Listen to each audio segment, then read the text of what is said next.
Hello, this is Martin from Secrets, the channel for learning about trading and investing. Welcome to Markets Next Week, the weekly stock market analysis show, where we look at technical charts and try to analyze and study the market, what happened previous week, and then also understand what we can learn from it and plan for a better trade for the upcoming week. And that's starting from August 28th, tomorrow, Monday, 2023. So if you're not subscribed, please subscribe and share it to your friends and colleagues. And let's get into the charts. Here we have the weekly charts that you see here. Yeah, this is one view. It's a flag, breakout, cup, breakout, rounding pattern breakout, clearly seen. A flag and rounding pattern breakout. And a retracement has happened after the breakout on both indices, and it seems to have settled down at a support both indices. Nifty may like to take support at 8900 zones. It could retrace some more, but even now it's at a breakout zone. It's a support zone. So that's one view. This is again a weekly view, which shows that the price is moving within a parallel channel. The breakout happened with the Fibonacci extension 68% and beyond, and then retraced and now settled near the 61.8. Previously I said 68. It's not 61.8. Fibonacci extension level support back. It broke out till the 78 and beyond, and then it settled back to 61 Fibonacci extension. Fibonacci retracement levels, if you see, it is traced till 23. Fibonacci, it's still a retracement until it goes till the 61 retracement level. So it's a very normal retracement you've seen. But if you look at the parallel channel, trendline channel, we can see that it has more scope to go further down till long way down till the bottom of the parallel. But it's not necessarily that it goes till that, but otherwise the price movement is well contained within the channel. On Banknifty also, Banknifty has gone almost very close to the bottom of the channel, unlike the Nifty, and has taken has also found a support and then seems to be attempting to end. But otherwise, Banknifty seems more stronger than Nifty, although both of them are indicating some wick reversal, inverted hammer, all those things. Let's have a weekly or daily view. It's a head and shoulder breakdown has happened this week with a gap down in the weekly. Neckline is breached actually, so that's bearish, and the moving average of 50 is also breached. 20 was breached earlier previous week itself, and Banknifty has already breached 50 and now came the support below is now 100 exponential moving average. There also the head and shoulder pattern is breached, and then it tried to negate that, but came very close to that and then reversed from there previous week itself. So this week it was a gap down, as you can see on Friday. Even Friday show a big gap on Fridays. So basically the last 5 days, if you look at how the daily charts are showing on the Nifty and Banknifty, you can see that it is an attempt to move up and then fall down. It's an inverted V that is seen on both. So it's a selling pressure that is indicating. Went to the top of the channel and then moved towards the bottom of the channel, breaking the neckline of the head and shoulder. Similarly, it went almost reached the top of the channel. We thought the breakout has happened, climbed above the 20 exponential moving average and much beyond, and then gap down happened on Friday. So Friday's gap down took away all the gains. There was a Jackson Hole event outcome, so that's what was playing out probably. But the market shows that Friday has a wick long, which indicates that market is attempting to move up. Even the Nifty also has got it. But comparatively, as I said earlier, the Bank Nifty seems to be much stronger because it is not completed the V-shape, inverted V-shape moves downside. It is halted midway. Right, so that's one way. Now look at the candles on the weekly. The candlestick study. It's an inverted hammer. It's an inverted hammer on Banknifty also, but Banknifty managed to close green. Nifty was flat, bearish. So the inverted hammer could be an indication of a reversal from here. Could mean that it has taken a support. Not necessarily. It will only confirmed if the price moves below the bottom of previous channel's low. So it could indicate that it has taken a support and then attempting to move up, right? And also the selling pressure is seen by the big size of the weekly candle. Inverted hammer's wick size indicates heavy selling pressures from this one. So both are indicated from this weekly candlestick pattern. Daily candlestick pattern is clearly showing a bearishness. The gap down both and small body spinning top and small body pin bar kind of both are indicative of a reversal as well as the support indicated by the wicks. Small bodies are also always indecisive. So weekly and the daily has got small bodies. So it's indecisive with a inverted hammer on weekly. That could be indication of reversal. So indecisive and potential reversal. Here it is indecisive on both and bearish in nature extremely because of the gap down and bearishness. So that's one thing. And moving ahead, the Bollinger Bands will help us to understand the volatility expansion. We can see that the expansion has slowly begun. In previous week it was consolidation. Now Nifty expansion is downside with the bearish bias because it's below the 20 DMA. So it's slowly begun. Banknifty was changed from the expansion downside into the contraction. So indicating that maybe consolidation that may be happening ahead on the Banknifty, which again indicates slightly stronger bullish bias is there. Not bullish bias, it's slightly stronger, not as weak as the Nifty. Nifty indicates expansion downside in the Banknifty. And this is on the daily chart. So that's what the Bollinger Bands are indicating. Let's just summarize that with numbers. So what happened last week was a gap down close on the weekly candle, right? Flattish close, and a gap down on Banknifty also. The gap, it's not a gap down. It's a green close, but slight green, 0.75 points up. Right, so it's contradicting. Banknifty showing some green, but it's an inverted hammer in both places. But some green is seen. Flattish red is seen in Banknifty, not big red. Okay. So as we know, it is an inverted hammer, and we have seen all that. Basically, it is broken out and then retraced. How much it retraced?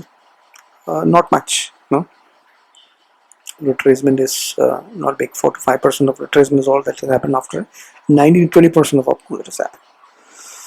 Daily, we have seen so. Overall, there is retracement that continues in the markets.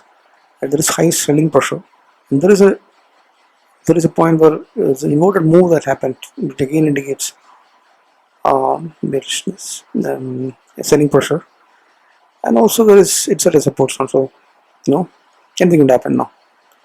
Even by saying that 45% is not a big deal after 20% nearby up move. And non-stop up moves would happen. Not much of retracement happened in that up move when it hit almost 20,000, right? So anything will happen here. So we have to be cautious because Nifty can correct much further if you remember the parallel channel that we talked about. Nifty has corrected enough, and if it is breaching the parallel channel, then we have trouble. So we have to be cautious. More pullbacks will come in. It is still not to retrace more than 50%. So the scope for 23% of retracement has happened from patchy retracement level. So there is scope for more. So you have to be cautious. At the same time, it's a support zone. It could surprise and could end that 5% correction and then continue the rally. So both possibilities are there. It's impossible to predict. Looking at the charts and the patterns as it is shown, but we can talk about probabilities always. Bollinger Bands is also contradicting. Banknifty showing some strength with a contraction, sideways potential, but bearish bias, while Nifty is again showing some bearishness. So that's in a nutshell. Support resistance levels based on moving averages, we can understand that the first resistance will be 19,284, then 19,300, 19,444, which is moving average, expansion moving average 20. 19,650, 19,867, and then near to 20,000 all time. So resistance and upside is that. Downside you have 19,200 can be good support. It's a gap support also, and then 19,000 and rounding numbers support, and the previous swing low is also in confluence with that. 18,900 is support. 18,800 is a good support. 18,887 also is support there. So 18,900 is a 100 moving average, exponential moving average. So that's can act as a support. So some support resistance on the Nifty. Bank Nifty, if you see, the first resistance would be that moving average of exponential moving average 24 495. That's a confluence of the exponential moving average 20 and 50 both. So that could be a major resistance. 45,500 is going to be a major resistance, and above that you have 44,950, and then 45,100, and 45,650, and then 46,400, 46,500, and 47,000. Downside, the supports could be at the first support could be at 100 DMA and definitely a single of nearby zone. So that way you look at you can have first support seen at 43,900 nearby zones, 43,980. So 44,000 can be a very good rounding number support zone. 44,231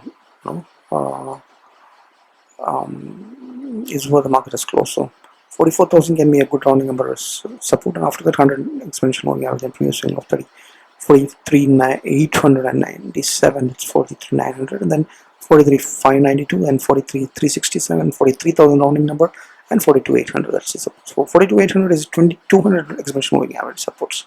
That's a bank with these support resistances, and then study these support resistance levels along with the open interest data that we've done last week, and then you can come to a conclusion on probabilities of possible entries and exits.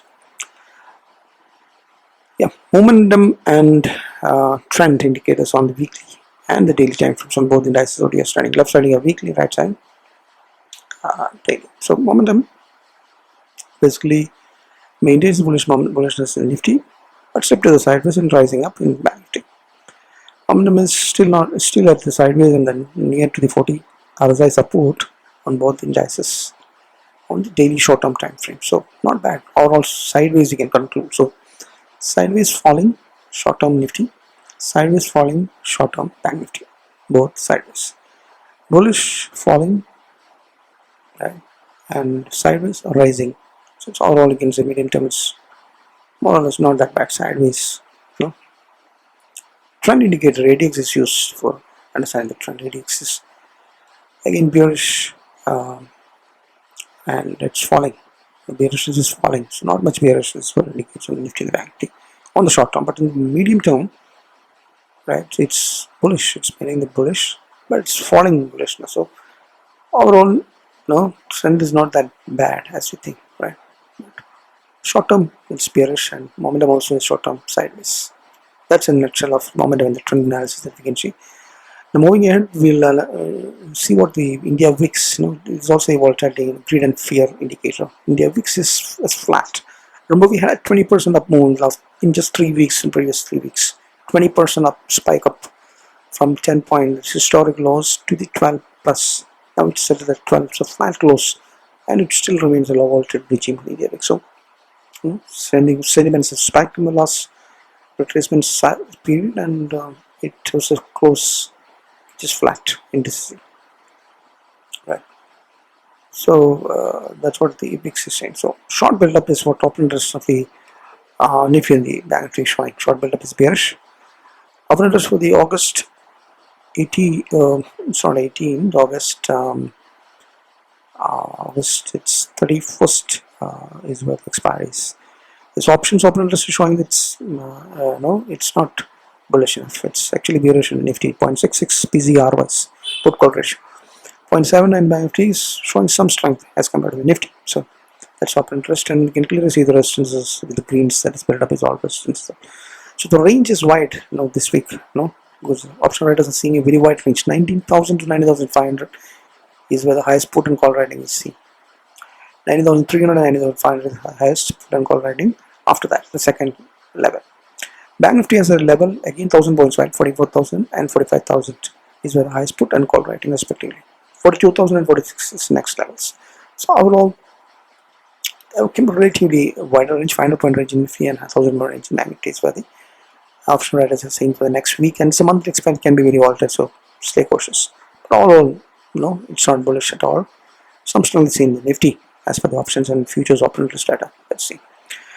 We're trying to analyze industry structure. The major sectors that contribute maximum to the major indices, sectorial indices basically that we're doing. So as of now, it's all sideways, all sectors. None of them are long already enough. That means none of them are bullish momentum on both time frames, weekly and dailies. None of them are there. So, but what happened last week was not big falls has not happened. Formal just breaking out and then some bullish zones. Has slightly come down, given back 1.6% down. Otherwise, they're all flat. Right? You can see FMCG is 0.1% up. Realty is 0.5%, 0.2% auto up, down. Metal 0.4%, 1%. The IT moved up. Others are all flattish move is what sectorally you can see. But one thing is that none of the sectors are leading, or none of the sectors are in the bull zones on both time frames. We need one of two sectors to get in the bull zones on both time frames to have the market to start the rally. So it's flattish sideways overall is what we can see. IT recovery is a major thing that happens. So these are the charts for the sectors difference. IT, you can see that it is trying to break out of that consolidation. So normally it's rising up and then phase resistance just near the momentum 60 RSI. Also bullish momentum is seen, but metal is bullish, but very close to the all-time high. Selling pressure is there. Auto is also having a flag formation. It could break out, or potentially it may be consolidating. It has been. Momentum remains super bullish even now. Auto on the medium term, and pharma is also breaking out and made new all-time highs, and then retreats normal, and then momentum is still in the bull zones, very high bull zones. There are divergences getting formed in both the sectors, auto and the pharma. And FMCG also is bullish, it's having a flag formation. Momentum is still bullish, having a divergence, which is bullish in nature. Reality is also bullish, flag formation there. Momentum is still bullish, having a divergence potential breakout. So momentum in the medium term is actually bullish. Overall, it's almost all of the sectors, right? But there is potential short-term momentum dip has happened across the sectors. But flattish move is what happened in the across the sectors last week. Nothing great except the IT recovery. Now, industrial heavyweights contribute maximum to the index is what we're trying to see. Those stocks and maximum. HDFC, major index contributor, is falling. That's what took the markets down. There is a mid-camp rally that is happening, making all-time highs, but it's just that Reliance and HDFC is getting sold and the market is falling down. So PIX, Fyers selling 4,000 crores last last Friday. So that kind of selling, from the Fyers side is what is bringing down, especially HDFC Bank, which is fundamentally strong. So now we just reach the bottom of the consolidation box, and then it may be a confluence of a support also trend line support also coming there. That can be buying on the dips can come in there. So momentum support also near the RSI 40, but the trend has crossed over in the medium term with the bear resistance, right? So HDFC remains multiple year sideways. Reliance also is in the top of that box, a triangular breakout zone, has been consolidating and then finally faced the resistance, heated resistance and dipped, but momentum still having a divergence, which is bullish in nature, and momentum still remaining in the bullish zones RSI about 60. ICICI Bank also is making taking a support of the RSI 60 and then bouncing up. Momentum is in the bull zones. It is an all-time high retracement that happens since 3-4 weeks, and then now it is bouncing up from the neckline of the cup pattern, right? All bullish. So Reliance and ICICI Bank remain bullish, while HDFC is bearish. IT is attempting to move up very slowly, but facing a lot of resistance. TCS is met with resistance and fall down, consolidating, trying to move up from all the resistance zones. What Infi also same, trying to move up. One of the gap is closing. Multiple gaps are there. Gap resistance are there on the upside. Kodak Bank is usually consolidating. Last week was green after taking the RSI support. Bounce up from a support zone. The ITC momentum still bullish, divergences and bullish up move is what you see in the ITC. So ITC also bullish, ICICI Bank bullish, and Reliance also bullish. So HDFC and IT stocks and Kodak is what is moving in the sideways, but none of them are in the bear zones yet. So overall, all the industry heavyweights also showing some sideways movement last. A big sell-off is happening. Has happened in the HDFC and Reliance, and that's what brought the markets down. Let's look at the institutional participation losses. Fyers was selling nearly 5,000 crores last week, 5th consecutive year of selling. So this is what is bringing down the DS. I'm making this option to buy in the about 8,500 nearby crores of cash in the cash market. So net to net, it's institutional buy is positive. That's a good thing. That, but it's worrisome when the FIs are selling heavy. Friday it was 4,000 crores of selling. Big selling. You can see the big selling on the Friday that happened. So that's a bit worrisome. So look at the data. FIs have sold 4,600 crores on Friday. And that's what made the gap down. Right? This is following the Jackson Hole event. Let's now try to understand the global markets, currency markets, and global commodities and all this stuff. Right? Let's begin with the currency. The dollar index is spiked up nearly 1%, 0.75% up, and then the 5% breakout seems to be happening from the cup and handle, and then it could be dangerous. Is it heading towards the multi-decade high once again? See the neckline of the cup and handles, and it could happen. Market would still consolidate here for a long time. But on the contrary, the USD INR, due to some intervention by the central bank or Fed rate interest related, due to some fundamental reasons, it seems to have taken the hit of the resistance of the ascending wedge, and then after making a new all-time high, it has met to the resistance and shown a 0.62% down. 82.6 is what it is right now. It remains to be weak even now. Right? It's at 82.6. Crude oil has fallen down the last 3 weeks. It is falling down due to which lines may be falling down. So 79.97. It's good that it's a relief that it's not spiking up as far as the economy is concerned, but when oil marketing companies may get the hit when the crude is falling continuously for 3 weeks. So that's what happened last week. Gold, on the other hand, is spiked up. It's within the cup and handles, it's not ready to go down. It's trying to hold on that level within that handle and then trying to make another attempt after the 3 failed attempts the last 2 years. But gold otherwise is consolidating the sideways, not ready to move down, staying there with a bullish pattern. So that's about the commodities, crude and oil, and currencies we already see now.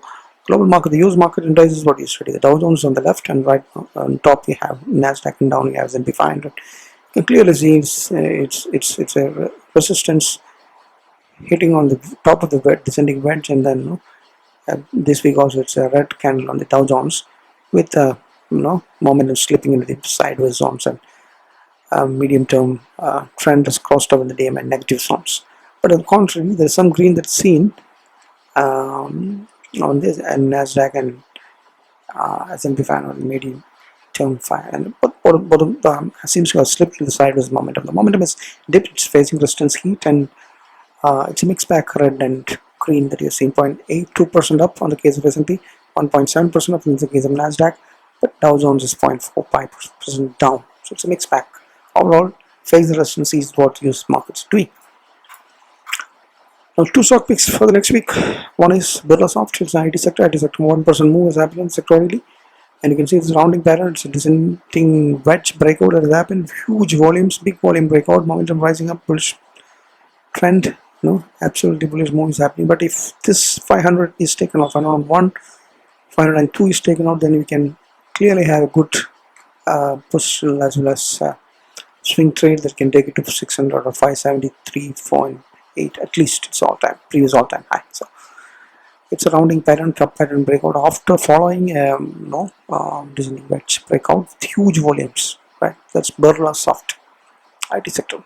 Now RBL Bank is having an inverted head and shoulder breakout. Has already happened multiple weeks up, and after that it is having a consolidation and forming some kind of a flag breakout. It has already happened. Huge volumes have been. Momentum is bullish zones, having divergences. Trend is also bullish. Absolute potential rewarding could go to the 272 kind of levels for sure. Right. Have tight stop loss at the end of this 3 weeks before candle. That's the end of this consolidation or the flag. So draw a line, trend line on the flags, and then at the end of that get out. But the volumes are big, and it can definitely move to the 272 for sure. RBL Bank and then Birla Soft, 2 long positions for the next week. Now we have the usual double diagonal calendar spread this week as well from the Nifty weekly options. Basically we sell near week put and call, and then take hedge positions on both sides for a 4 week. That's completely hedged. Probability of profit is good enough. The score may be slightly not that great, but break evens and the range is 19,000 to 19,500. Where do you get that range? That's a beautiful wide range. Only thing is you have to chance it only for 1 or 2%. So every week you get that.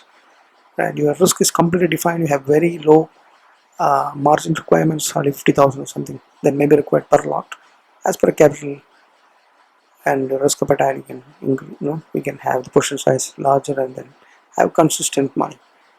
Instead of going for highly risky iron flies and iron counters. The market is directional. None of this works. You'll have to adjust, but the market is volatile. Like right now, it is moving up and then down, inverted V's, V shapes, and all that. And the V moves, the volatile moves gets the benefit gets reflected in the double diagonal calendar spread strategies on the weekly. So that's why I keep repeating. I could not find any other strategies on the weekly, given the low premium prices and the very tight range that it provides in all other strategies. So that's why I keep coming with the same. Now we'll study a lot of what the market, what happened previous week, and what we can look forward and all that. Let's just wrap up. The markets continue facing the selling pressure. The wick size in the weekly candles are indicative of that. The market basically has retraced and it is a reverse 47% on the axis, and then that's after it met with the resistance very close to all-time highs after a 20% nearby breakout from the cup and handle flat patterns. That's what this story is all about. Now, bearish candle patterns as of now, momentum slip and trend slip, open interest short build up, negative PCRs, Fyers trending net sellers for 4 or 5 weeks, and then Bollinger Band's indication bearish bias consolidation, but bearish bias consolidation on the Banknifty. And US markets are great and resistance, right? All this gives hope for the bears that more sell-off could come in, more pullbacks could come in. It's only 5% and more could come in. So that's what the bears could think. But it's a major support zone, a major resistance area which is acting as a support, and bounce up from here, a change in polarity bounce could happen. That's what the bulls will be hoping for. So 4 to 6% of correction is not a big thing, especially when it is an all-time high and a big rounding number of 20,000 is there. The market went up a few weeks back, so it's not a big correction yet. So more corrections could be anticipated. I'd be cautious about that. At the same time, if the market is a bull run, then this retracement is fair enough for further move, because this was pending the market to rally without having any corrections near the 19,000 zone, and it happened in 20,000 nearby zones. But looking at the charts and what the data is showing, the market view for the next week is mild bearish view. Global recession fears, interest rate. Now all these uncertainties are still there, which is spike up 20% in just a matter of 2 or 3 weeks, and then can spike up and hit the 15 or 20 all of a sudden when things go wrong. Black swan events can ruin everything. But as of now, VIX is still in the lower tilted regime, so you can play accordingly. The rupee is hit all-time high previous week, and then due to some intervention is fallen down. But dollar index is spiking up, so it's a worry. Rupee remains weak and it's not need to break down from that wedge. It's very cautious about that. It's worrisome for the economic point of view. The levels for the next week is 18,800 and 19,600 and 43,000 and 45,500 on the bank. So as long as it's 19,650 is upside and 45,000 on the upside, these are cleared. Only then we have hope for a rally to continue. Until then, we'll be consolidating, right? So go for normal down directionals and completely hedge positions only if you're carrying forward, right? So that your risk is defined and you will have another game to play. Otherwise, you'll wipe out and you don't have the opportunity to play a game. So, trading with options and derivatives and all this, extremely careful to protect your capital. Make your risk management the key. Cut short your losses to the minimal. Take minimal losses, even if profits are less. Especially if you're non-directional and option seller kind of. Option buying is a different strategy altogether. But again, you have to have some risk management strategies up there. So look at the playlist for the strategies, that is strategy videos that is made on the weekly analysis, that gives it teaches you how to take option strategies that can be used for investment as well, by having rental incomes regularly, right? Even if the market falls, you get rental incomes. Cash pocket puts and all, covered calls are all about that. You can use it for investment as well. Yep, so that's a summary. So manage your risk and play it safe. Market is having a bearish tone. Correction has happened. It's at a support zone, but it could crack down further. Right, so mild bearish view is still there. Continues to be there. Market is overall the medium term is showing some sideways. Bullishness has not gone off completely overall, right? But you have to be cautious. Critical, crucial support zones where we are, right? So that's my view. So please subscribe to the other social media channels like Twitter, Instagram, and Telegram, and all that, where we post daily basis. But YouTube we have only on a weekly basis as of now. So if you stay updated with subscribing to all this. So if you want to avail the premium service in the Telegram, click on the link below. It's all also in the description. So if you're not subscribed to watching this, please subscribe. If you like the content, like button, then share, comment, and give us feedback, and share it to all maximum, so that many people get to learn and get to know about this. And then we have very few subscriptions and appreciate the help in this regard. Thanks for watching. Happy trading, happy learning, happy investing. Bye bye.